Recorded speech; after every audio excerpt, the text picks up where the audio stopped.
L'agriculture ivoirienne, plus d'un demi-siècle après les indépendances, continue de marquer de son empreinte l'économie. Et le slogan « Le succès de ce pays repose sur l'agriculture » est désormais une réalité. Le secteur agricole pèse 25 à 35% du produit intérieur brut. Sur le tableau des performances, la Côte d'Ivoire est en pole position du fait de l'agriculture. Premier producteur mondial de cacao, aujourd'hui, la production a atteint la barre de 2 millions de tonnes.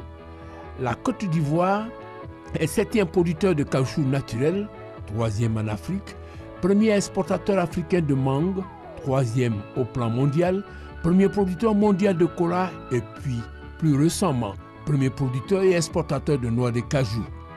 Pour ne citer que ces spéculations-là.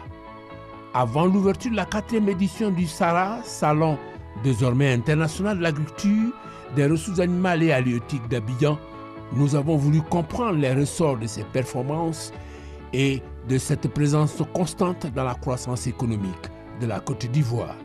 Au commencement de cette performance, un défi de feu Félix Houphouët-Boigny à son homologue du Ghana, Kwame Nkrumah, dixit Lambert Amontano, que nous avons rencontré pour les besoins de la cause. Houphouët a eu une rencontre à Al-Fassini, qu'on a banni, qui parle toutes les langues, a servi d'interprète.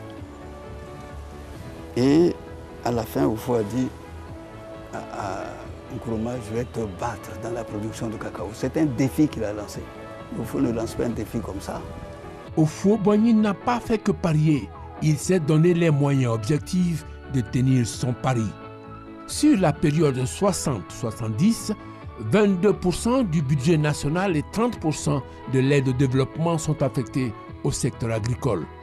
Pour une meilleure orchestration de l'utilisation de tous ces moyens, une architecture institutionnelle est conçue, les SODE, ou Sociétés d'État de développement. Elles sont toutes adossées au ministère de l'Agriculture. À ces sociétés de développement sectoriel, il a été associé des structures d'encadrement et de financement. Aucun compartiment des secteurs de l'agriculture, de la production animale, des eaux et forêts n'a été ignoré.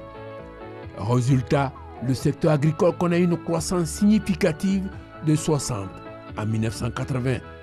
D'une valeur de 107 milliards en 1970, le secteur génère 170 milliards en 1980. Le défi du cacao est relevé en 1978 avec 360 000 tonnes contre 85 000 tonnes en 1960, 175 000 tonnes en 1970. Idem pour le café, 135 000 tonnes de café en 1965, la production passe à 350 000 tonnes en 1980. Fait notable de cette décennie de progrès, la réalisation de l'autosuffisance en riz. On vendait du riz aux pays voisins. Et puis il y a eu un peu de mauvaise gestion. On a supprimé les sous de riz. C'est regrettable. Et depuis, nous sommes gros importateurs de riz. De plus, la production vivrière pour une population qui s'urbanise est au rendez-vous. À l'origine de ces performances, une recherche agronomique à nul autre pareil. Ils font un travail extraordinaire, je dirais nulle part au monde. Ils ont développé la culture du cacao et du café.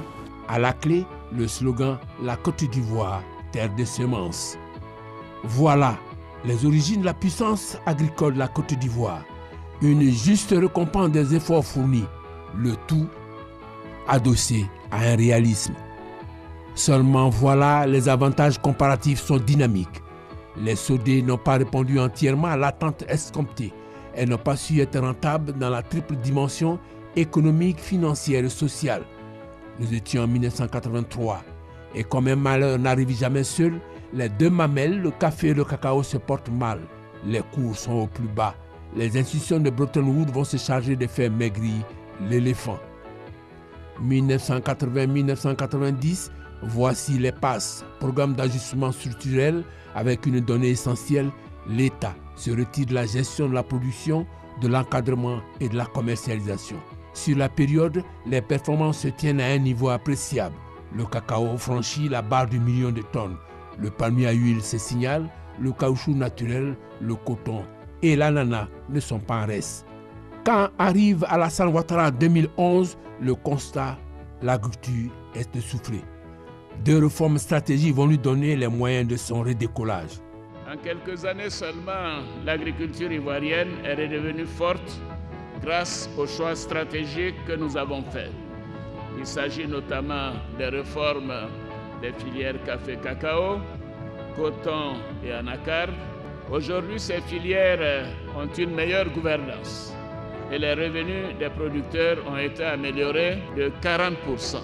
Nous avons également fait le choix de relancer l'investissement agricole à travers un cadre de référence unique, le Programme national d'investissement agricole, le PNIA. Le secteur est en train de reverdir, c'est vrai, mais il a besoin de se moderniser.